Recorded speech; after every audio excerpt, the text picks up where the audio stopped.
I see people trickling in from the waiting room. Hi, everyone. Thank you guys so much for coming. We're very excited to get started. Um, Can you guys see my screen? yes, we can see your screen. It's perfect. Let's just give it another minute to let anyone else join, and then we'll get started. So thank you guys so much for your time and spending your Tuesday evening with us. Um, I know that Lisa's going to get into this, but since you guys are here already, I just want to introduce the chat function. So you should be able to message. Oh, no, I have to redo that. Oops. Okay. Now you guys should be able to message either just the hosts and panelists, which is me, Lisa, and Charis, or the entire chat. So both options should be available if you guys want to let us know where you're calling in from. Yay. Thank you, Sam. Okay. Well, thank you everybody for being here. We're so excited to have you. This is our second Learn with LUWI. This is season 1, episode 2, right? Trying to be all like legit. I'm going to give you a quick overview of LUWI, and then we will introduce our amazing guest, youth advocate and human development and ethics expert, Charis Denison. Let me share my screen here. I'm sure everybody knows LUWI stands for Let Us Wear It, and it is not a condom. It is a latex-free, hormone-free, chemical-free, heat-transferring, STI-preventing contraceptive that feels better than a condom. It's designed for women to have agency and body autonomy. It also can be deployed on a penis to be put in a vagina or an anus, so it's really versatile. And we are in testing right now and preparing to launch in Q2 of 2025. So it's pretty exciting. You may have seen us in Forbes recently. It was really exciting to be interviewed by Holly Corbett. She's amazing. And it really highlights the journey from software sales to software sales, right? And really, the whole catalyst for LUWI as a result of surviving divorce and breast cancer, and realizing that I needed hormone-free contraception, and that the only option required me and all women to rely on someone else to use something consistently and correctly to protect them. And that's just really crazy, because there are, as you may know, over 180 condoms on the market. They're all pretty much the same. I mean, some glow in the dark, some are flavored, most are latex, and we've got nothing. Yet there's a his and hers for every other category at CVS and Target and Walgreens, et cetera. So it's about damn time, right, to have a new, modern, updated, innovative technology that is heat transferring, easy to use, latex free, or PFAs free as well, non-constricting, rolling free, no need to unroll it, and equally as effective as a condom for STI prevention and contraception. So, if you look at what's on the market today, LUWI checks all the boxes. So we hope you can help us get to market as soon as possible. I think Sam's going to put something in the chat that gives you an idea of how to help LUWI, how to invest, how to help LUWI. We were at University of Florida with Dr. Lori Mintz, which was amazing. She gave our survey to her students. She teaches an incredible class, Psychology of Human Sexuality. And you can see Gen Z has spoken. But it's not just Florida, not just University of Florida that is interested in LUWI. It's a lot of campuses. We have been reached out to by 78 campuses to date. And these folks are eager to purchase LUWI as soon as we're cleared. They're eager for a health equity option, right? There are 5,000 campuses in the United States today, and they're all buying condoms to hand out to their student body. And they need a health equity option. They need something that's new and innovative and more effective and feels better, right? Obviously, everybody craves something better than a condom. So, in summary, LUWI exists to provide protection that feels better, to provide health equity and over-the-counter access for women, and to enable women and receivers to have agency and body autonomy, right? So if anybody has any questions, let us know via Q&A and chat. So let's dive in. Charis is amazing. I'm going to welcome her. I've known Charis since, well, for a long time. And since before we launched our proof of concept in London. And I'm totally impressed, continually impressed with her knowledge, her work, her style. I strive to be like Charis when I talk to my kids. I think I have succeeded in many cases, actually. Her method, her impact, it was all highlighted in New York Times bestselling author Peggy Orenstein books, Girls and Sex and Boys and Sex. Charis lives in Marin County, which is very near where I am right now. I'm in Palo Alto, guys. And she's got 2 kids. She speaks to teens, young adults, and parents at high schools, boarding schools, colleges, at events nationally.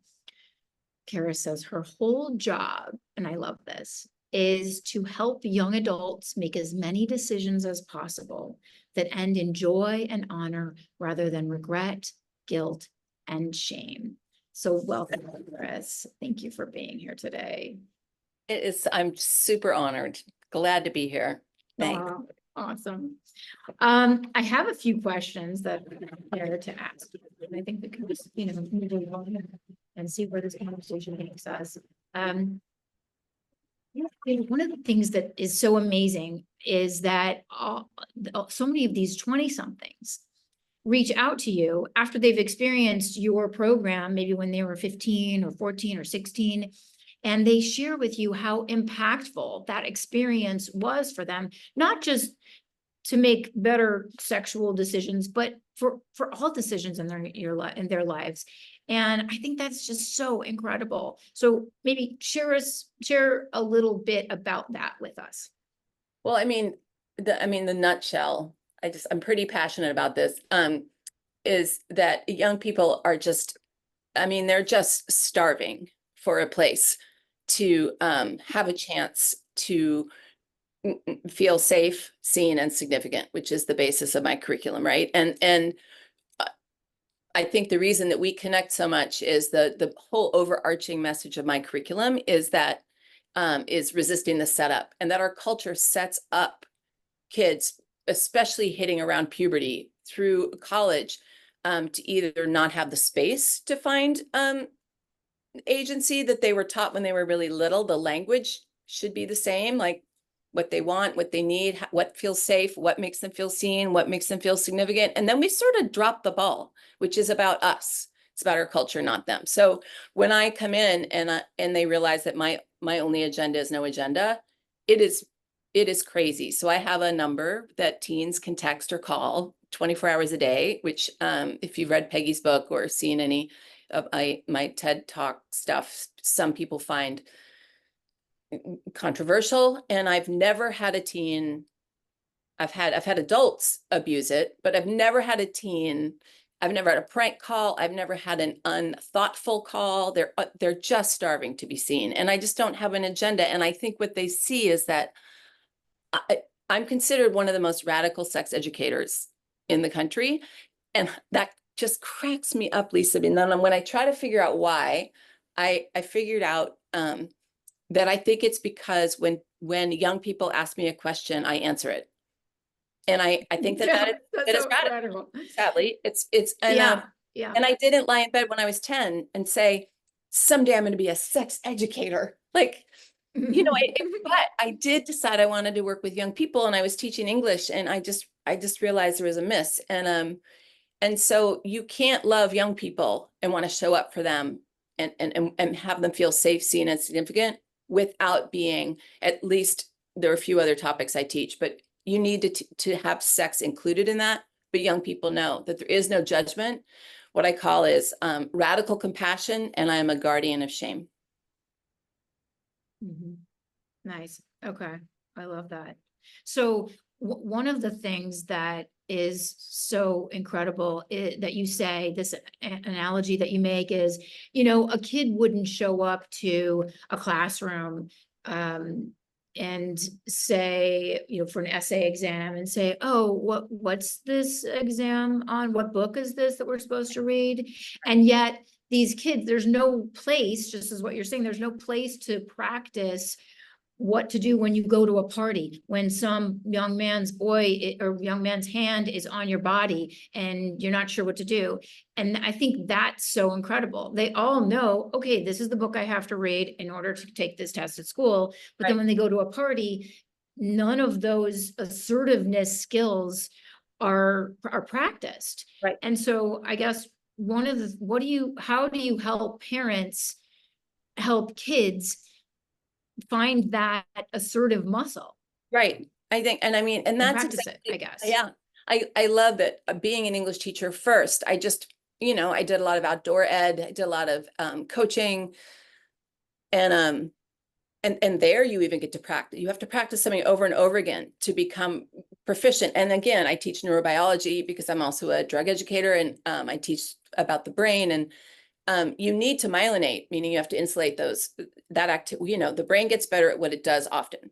In our culture, we encourage rewriting an essay. We encourage, practicing hitting a soccer ball just the right way. We encourage violin lessons over and over, to the point where a child, by the time they hit 25 or 26, when, our culture is a little obsessed with the prefrontal lobe, I have to say. I'm not a huge fan, but I get it, that this part of the being able to sort executive functioning out, but we completely, they have to reflect, revise, redraft their essay.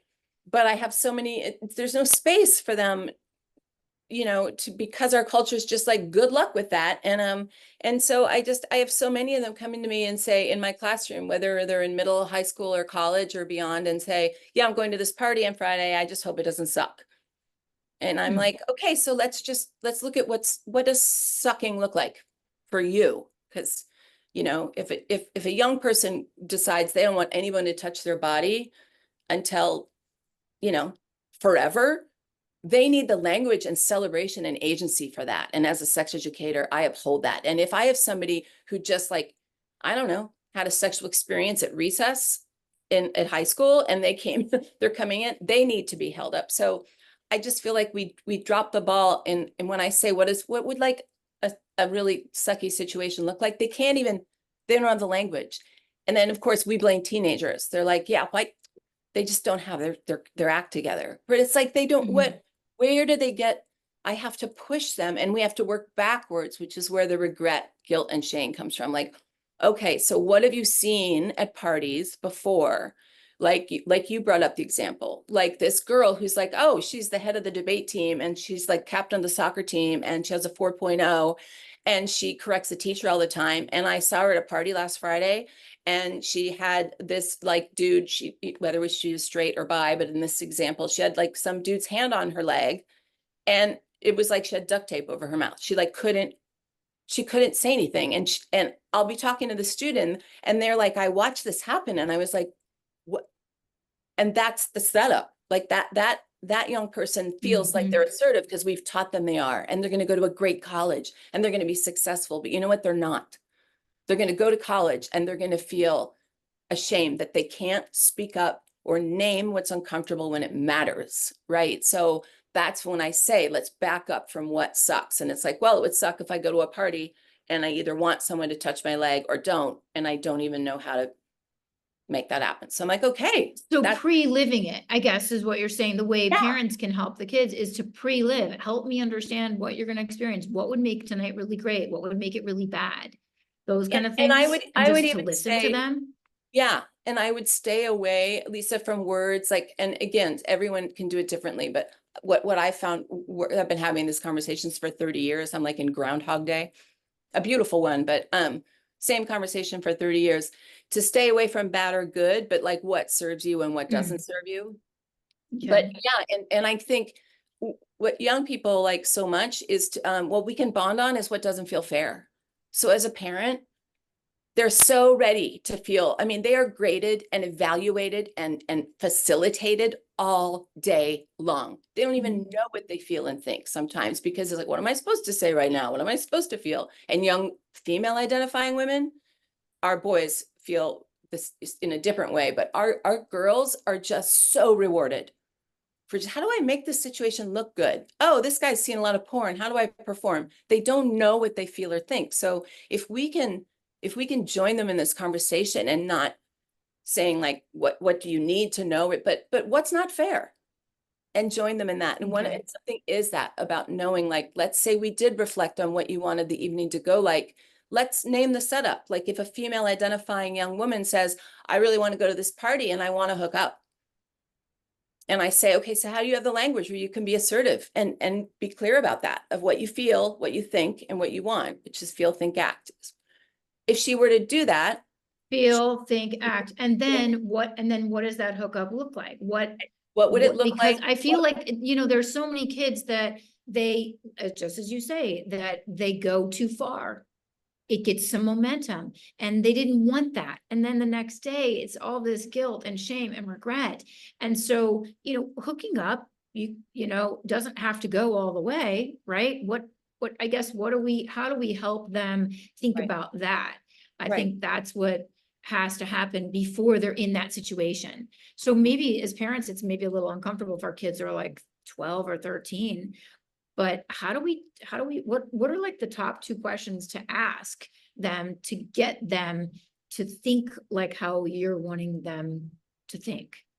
Well, I feel like, again, I think that, like, before getting to the questions, I think to be able to name part of the setup, that if a young person that were deciding to be more active socially, if they did want to hook up and they wanted to just really finish the hookup and they were clear about that, they might be called, for example, right, a slut. If they did want to do nothing and they were clear about that, they might be called a prude. If they wanted to, like you were saying, they did want to experiment, they did want to kiss, they did want to start to hook up, and then they're done. Either they feel uncomfortable or they're like, yep, this is all then they might be called a prude. So, lose, lose, lose. So be able to name that, hey, this is sort of this is the landscape we're dealing with. We do it with our young children. So getting back to what questions to ask, we do this with all other topics with our children. We tend to think that sex is different than everything else. It can be more complicated. Porn has made it more complicated, but they are exposed to, if you're not talking to your child about sex, you're the last person. Like, so it's out there all the time. So we need to ask questions like, how do they deal with discomfort? So with my young ones, I have a young male identifying and female identifying. Well, they're not young anymore, 20 and 22, but we would just talk about very early on, like, what was uncomfortable today?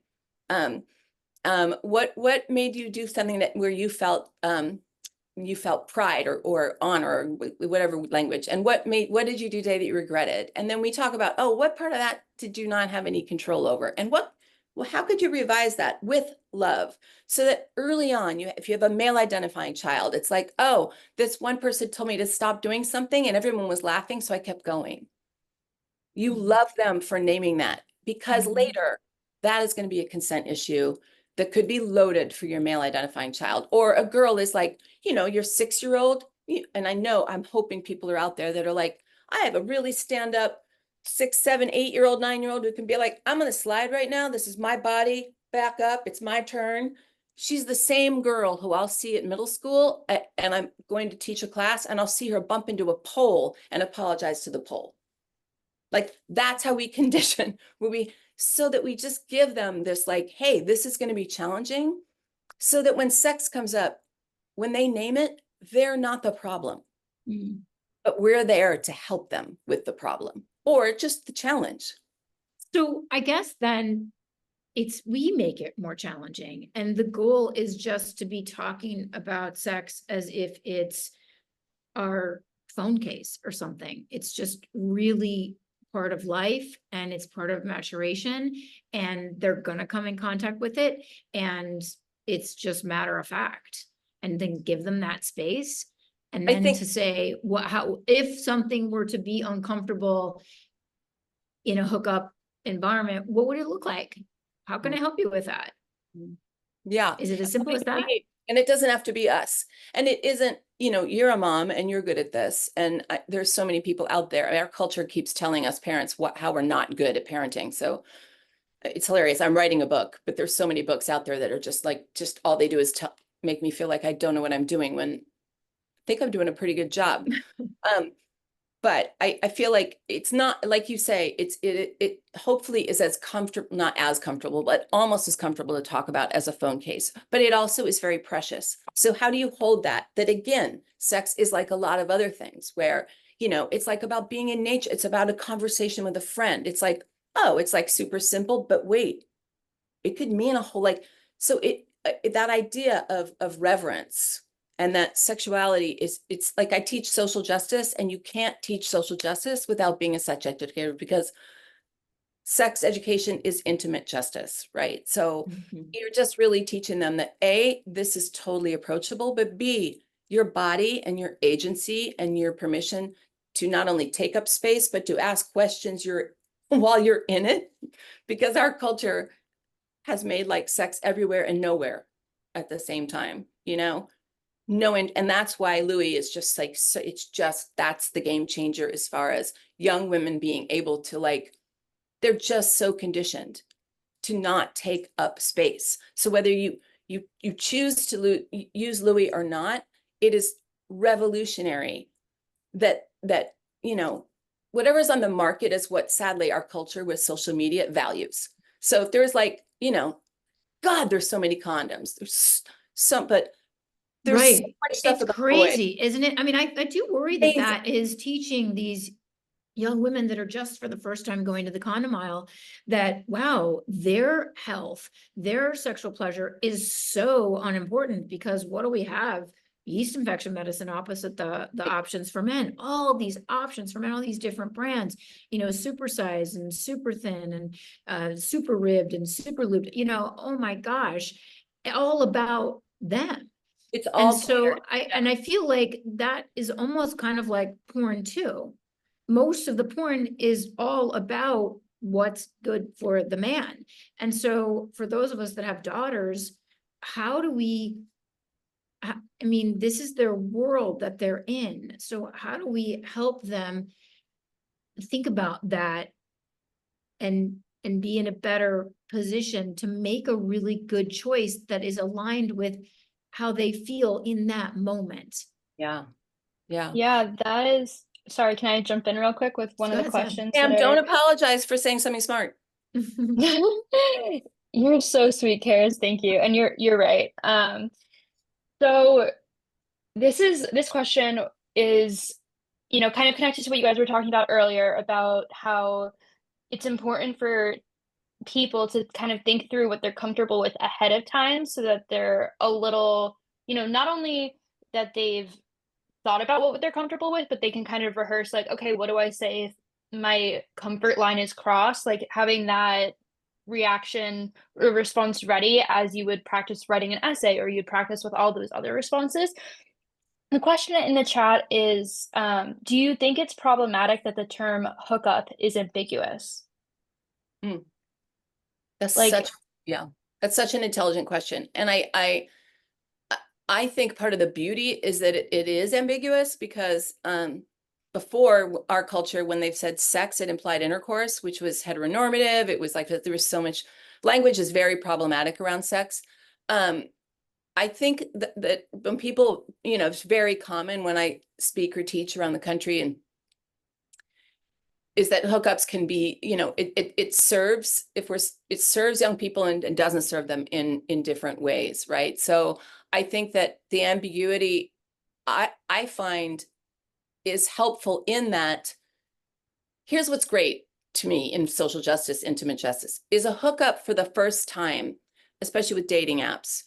Both parties end up at least starting at the same place. That doesn't mean equity, but they both are, they don't know each other. They don't, so it requires it's not in the past where things have been built up and somebody's been hitting on someone for a while, and so it's ripe for equity of people deciding like, hey, obviously this is ambiguous. How do we want to define it? And it is becoming more and more college age students and some of my high school students, especially if they've been through my curriculum, it is really normal to be like, hey, it totally makes sense because we haven't met each other. Have you been tested? Like, have you ever those questions are becoming kind of a more common of the script of what you're available to ask and what's normal to ask. That doesn't mean that it necessarily happens, because of what we talked about before, is that there's still, we're inheriting, they come off at the same level, but you know, the average age that male identifying or kids watch porn is around 11, right? So a lot of that is before they've even hit puberty. So they've inherited a script before they've even been able to imagine the beauty of what sensuality or sexuality feels like to them. So before they even know what might excite them. And I just, you know, my son and I talked a lot about that, because what he finds exciting, he can't find, but it's drilled into him that he's supposed to, right? Well, So that brings me up what to a level good thought. Yeah. So not knowing what feels good until you're in this hookup place and this person is cute and you're chatting with them and maybe you've had a drink or whatever. So how do we, at what point do we say, hey, I want you to figure out what feels good to you. I want you to masturbate. Is there another term for that? That sounds so clinical. Like, how do we have that conversation? with I think whom, from whom, from a Lisa? parent to a child, to a young. Yeah, I think that's such a great question. And I think what we have to be really careful of, and I do a lot of work with parents, and it's very humbling to be a parent, myself included, and is that we shouldn't be having those conversations. And I know that some people will, that's going to seem weird for someone who all I do is talk about sex all day.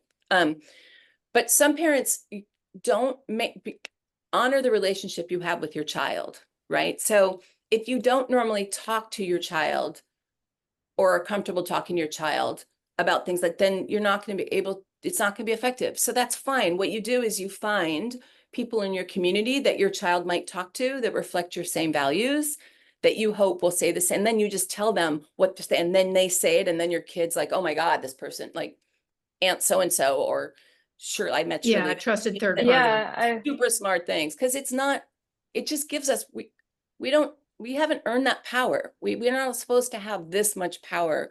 We hopefully are available as a resource, but I have a daughter who like makes spreadsheets about what she wants sexually. And I'm not even kidding.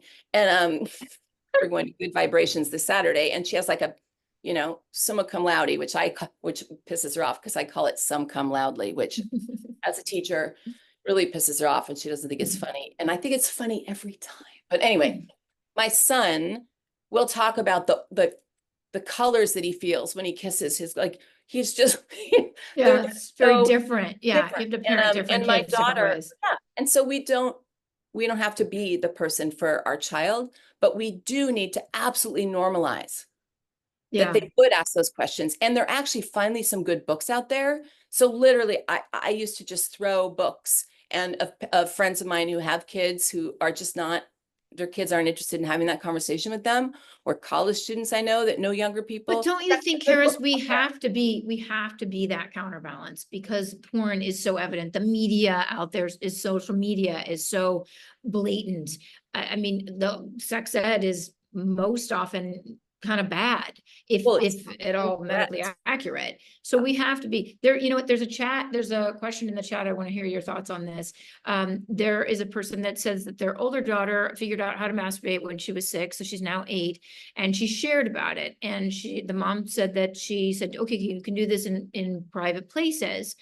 But she wanted to tell her best friend, but the mom told her not to, because she didn't want to get her in trouble, because I'm not sure that the other friend's parents are, progressive. Maybe they would freak out. I think masturbation is totally normal, but I don't know how other parents think, and certainly don't want my daughter going around telling her friends that she masturbates. Okay, so help us understand what your thoughts are on that, Charis? That's I hard. also, Yeah, Sam, sorry, go can ahead. I jump in real quick? I Yeah. just want to say that this attendee, I think she did a wonderful job approaching the way that she reacted to her daughter, because she described it as a wonderful thing that is private and can be done in her bedroom and not other places. And I just want to shout that out, because I think that that was incredible, and it's a great question, and a question that a lot of people are probably asking. So I'm excited to hear your thoughts, Charis. Yeah, Sam, that's almost exact. Thank you so much for sharing, because I was going to ask you your opinion about that as well. That's what I was going to honor, is that I bet you anything, whoever you are who asks a question, you know the answer.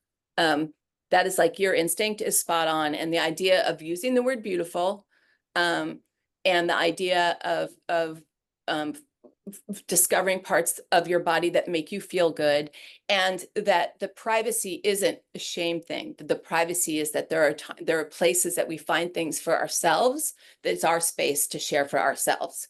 And if she does share with a friend and the parents are uncomfortable, you can say, I'm sorry, that makes you uncomfortable, period. Yeah. You want a sandwich, like move on. But I just feel that idea of creating space, like, that is what LUWI represents unapologetically. That I used to have an assignment for my 9th graders where they would have to go around their school campus and count how many penises are drawn on desks or walls or bathroom stall. There's like 1,000 of them.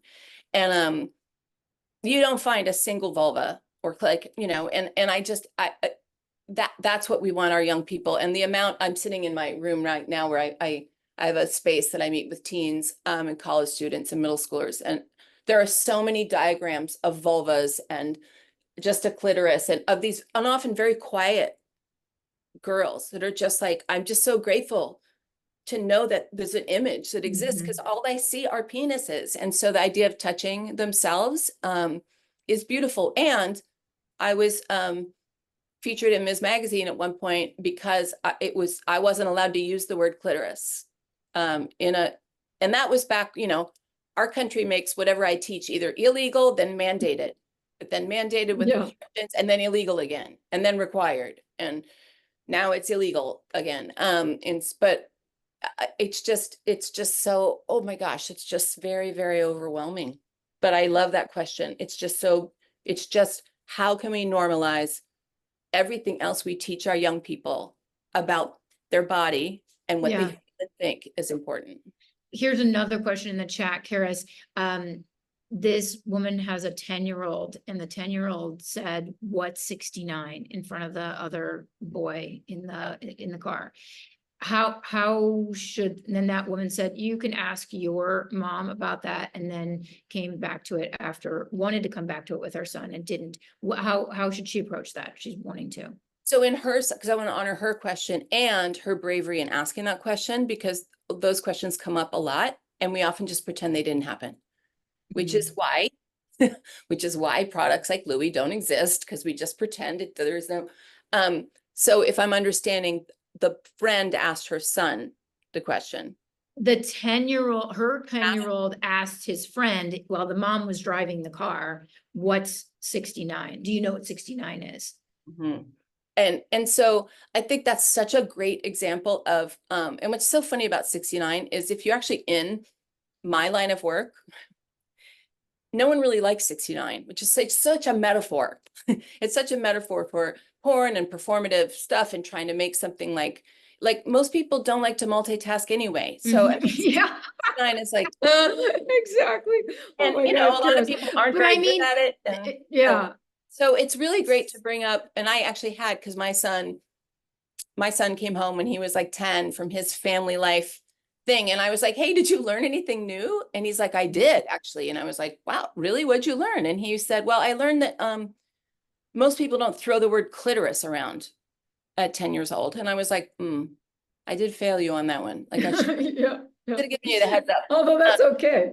But he brought it up because it wasn't on the diagram. So if you've got a family life thing where you're missing what he was, the feel good button is what he called it when he was 10.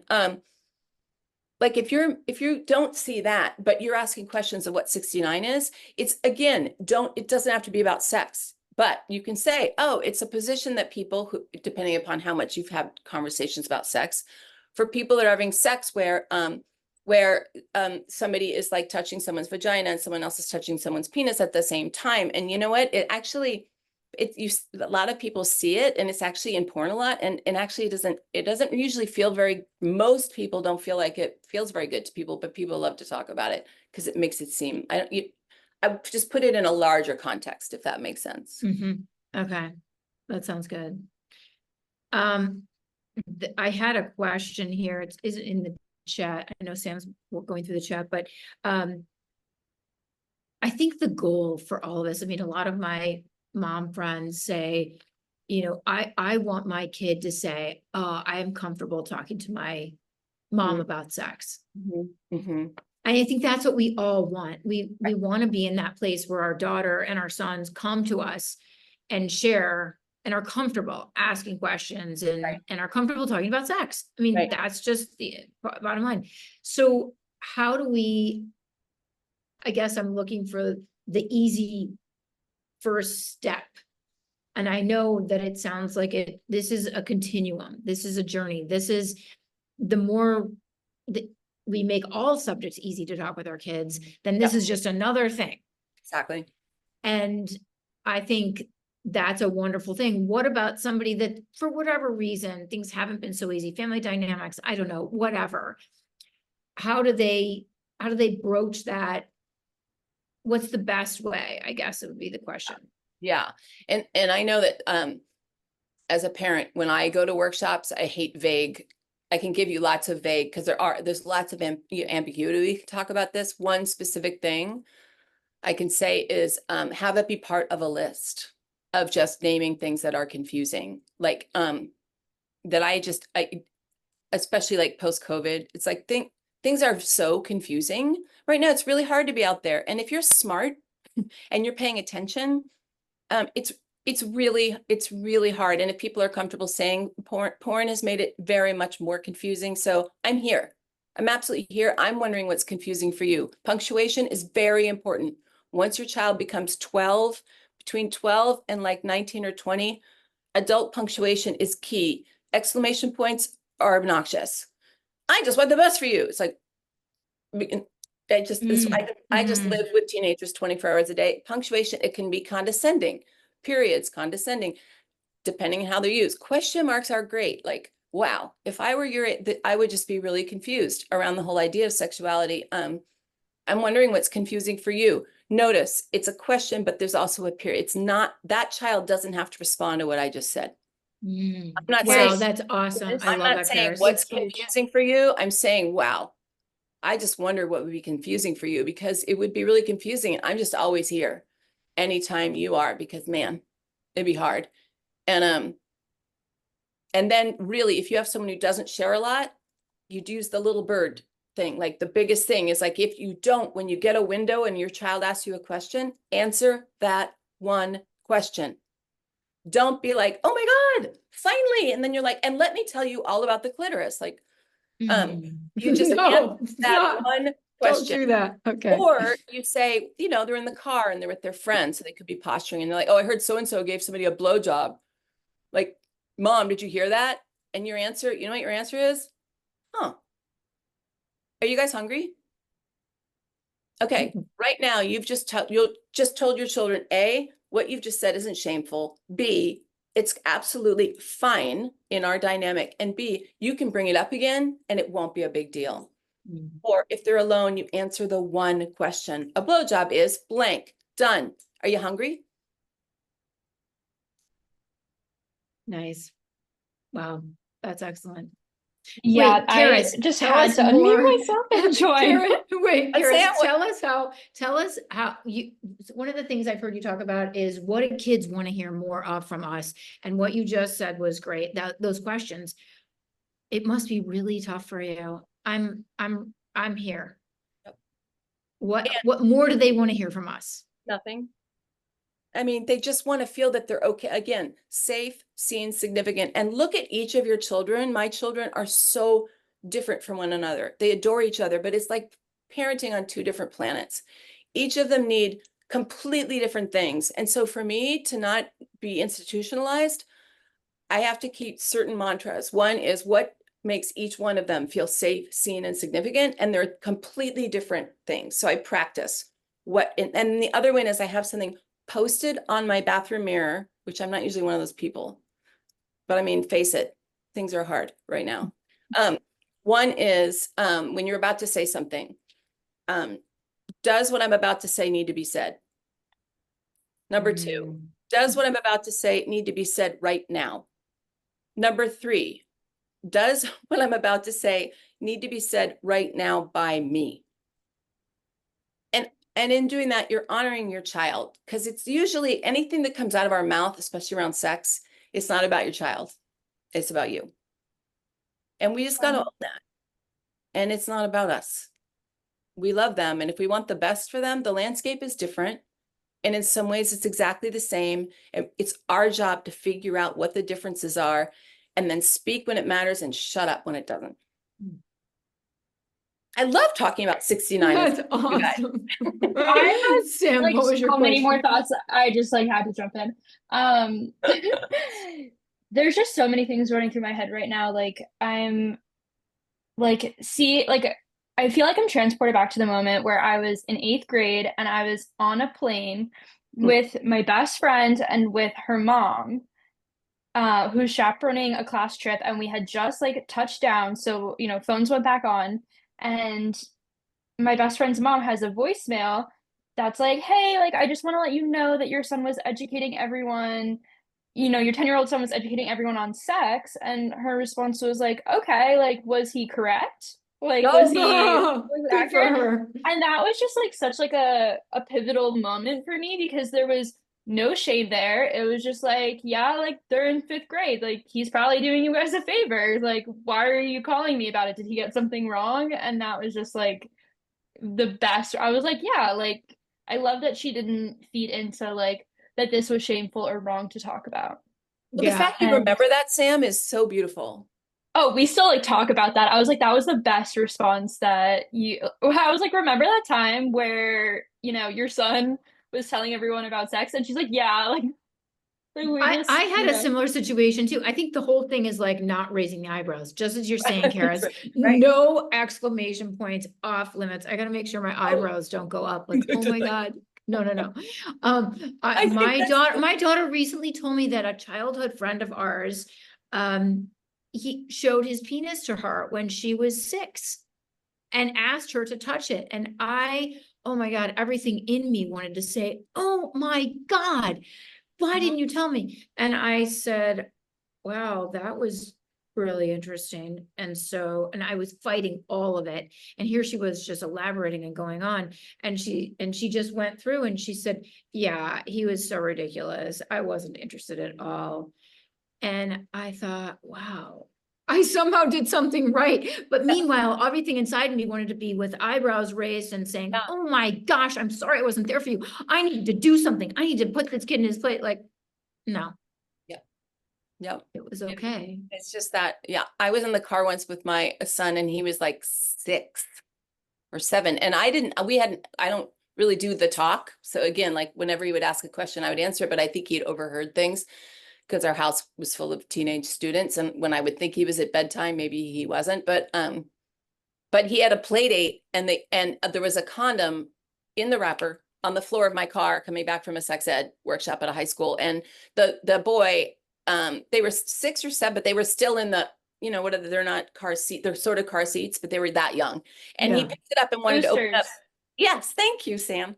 I'm so relieved that I don't remember that, which means I'm moving on. But he opened it up to eat it because it looked like candy. And my son was like, wait, you can't eat that. And I'm sitting here watching thinking, I've not had a conversation with my son clearly about what a condom is yet, at least in our family, because he hadn't asked. And the boy was like, why can't I eat it? And my son was like, well, because it's a condom. And the boy was like, what's a condom? And in my head, I'm like, wow, this is going to get me in trouble with this mother who I don't know very well of the child. But I'm like, I wonder what he's going to say. And he said, oh, it's a thing that someone who has a penis puts on them and it helps you not get sick or make someone else sick or make a baby. And I was like, wow, I was impressed. But then the boy is like, oh, do you have to wear it all the time? And he says, oh, only when you have a correction. I was like, a correction. I so love at the it. end, close enough for now. he was close That's so enough, good. right? It was Yeah, like, he knew what it meant. He just, yeah. But I was like, whoa. And then I waited for that parent to call me and yeah, they never did. So I don't know. But that was great. But just to have that, I think it was normal to be like, oh, that's interesting. Yeah, I mean, I think, okay, so I know we're end of the session here, but I think we should probably summarize one thing that I'm taking away that I hope everybody is. no exclamation points when talking with your kids Wait, and listening. That is okay. that's huge. What would be another one? But wait, Sam, because I think I know where you're going. Yes.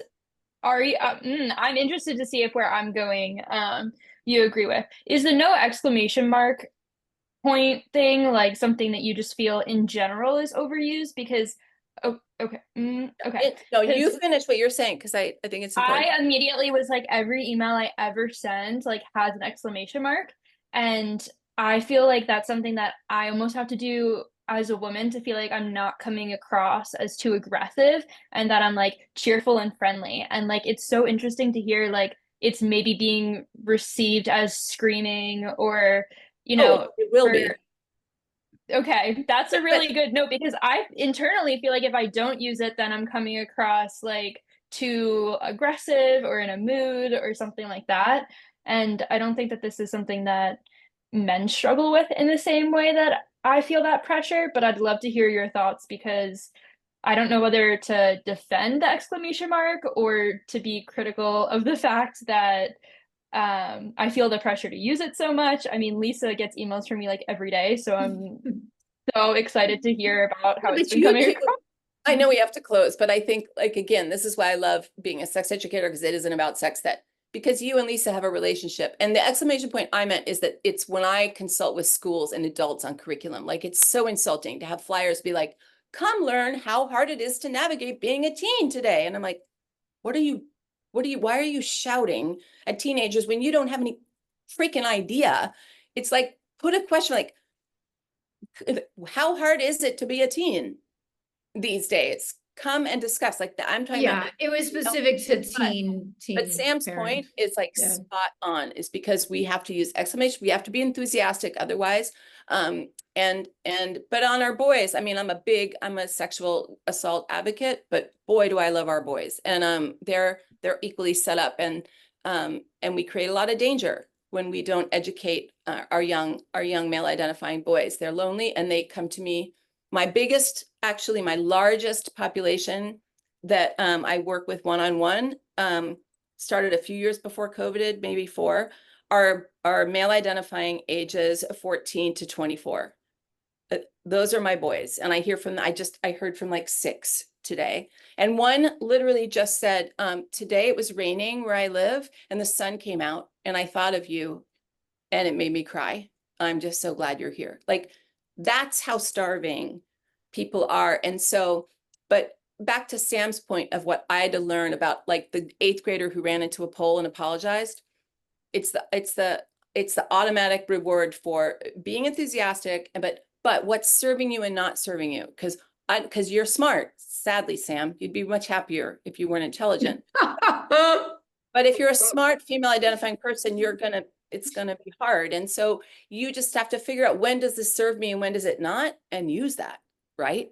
But for you to name it, my whole thing is name it to change it. Once you've named it, you got it. Like, where is this working? Like when I used to apologize of not getting back to emails because, oh my God, there's so many. So now I just say, thank you for your patience, and then respond, right? But oh my gosh, I love your point. I love your question. You're so smart. Thank you. Charis, One I more hope you thing. come. Oh, I got one more question. I just wanted to throw out that I hope you come back for a part 2 because like I had so many more things to just keep going and going and like this conversation. Yeah, we just should needs to do it. We continue. should do it. Yeah. I love Okay, going to what- schools where it's just, once I go to a school once or twice, I usually come back each grade level. My 11th and 12th graders, I have no agenda. I just come and they know I'm coming, and it is just a stack of anonymous questions, and no adults are allowed from the school community except a school counselor to help me look for red flags. But it is like, oh, it's so awesome. It's so Yeah, fun. yeah, I'm sure. Okay, this quick question. This was a woman asked me this the other day, and I wanted to make a note and just remember. When we've got the situation where very often these connections, the hookups, whatever level they look at, happen before they precede this relationship. And so if a girl she really likes a guy, and then they hook up, and then, the next weekend he hooks up with another girl, now she's devastated. She felt like that meant something, but it doesn't seem to mean something to the boys. And I think this is in line with what you're saying, how these boys are starving and they're lonely and they want connection. But how do we navigate that?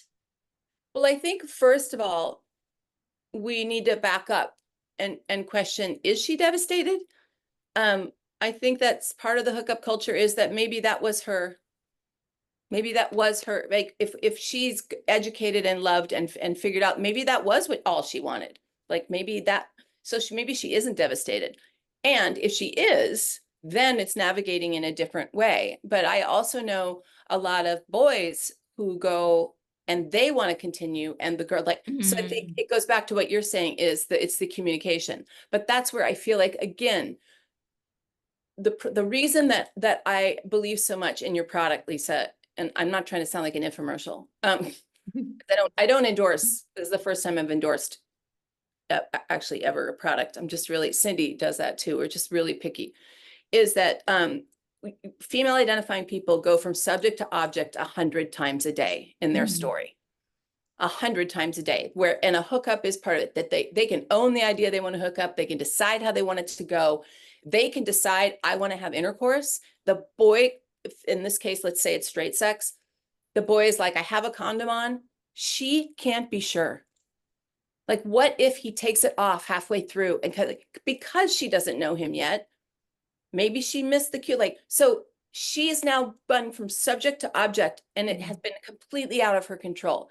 That's what I don't like. So the parts of hookup culture that we need to deal with is, we need to suspend judgment. Our generation needs to get the hell out of the way, as far as like, but enable the new generation to, how do they want to define sexuality? But let's define it where there aren't so many places for biological females to go from an object when they've done everything right as far as their story. That's what makes me, I just want them to have the choice. No, that's the core. You're right, Charis. I mean, that is the core of LUWI, right? I mean, it's 180 to 0. We have to have an option. We have to. We've got to set these kids up, everybody, not just young adults, for success. That we have to enable agency and autonomy. I mean, that's just 101. And from there, we can help and broaden the conversation and ask the questions. Gosh, there's so much out there that can be confusing. What else? What are you confused about today? Exactly. Right? What's bothering you? I think, and then just being able to listen without eyebrows raised. Exactly. And maybe without the question mark. I wonder what might be bothering you. That way they could answer or not. Mm. Yeah. Nice. I love talking about I this. love it. Thanks, Charis. Thanks, Sam. Thanks, everybody. Sam, thank you so much. You're so awesome. Yeah, she really is. You're so awesome. Thanks, everybody. Bye.